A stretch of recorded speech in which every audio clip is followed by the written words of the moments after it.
Here are the switch parts roughly from top to bottom. The activation surface, the cover, the activation surface mount, the flexure spring, the shield plate, tag plate, and switch base.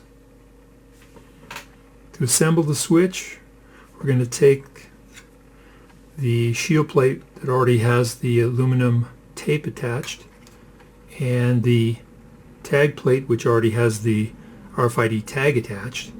Put those together. Put this flexure spring on top,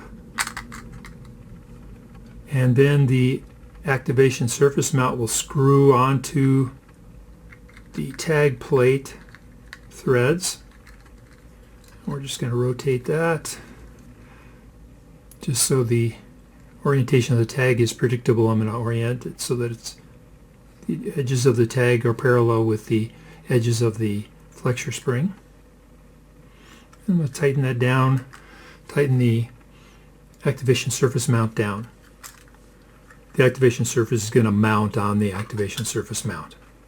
Now I'm going to place this assembly inside the switch base. You can see, or the switch base, you can see these little platforms in each of the four corners.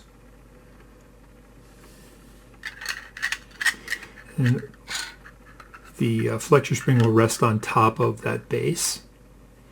The cover, switch cover, then goes on top of everything and squeezes down.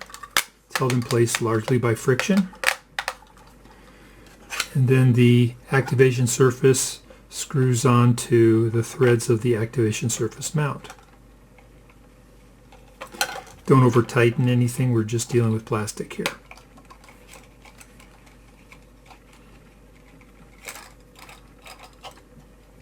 Okay. And that's the assembled switch.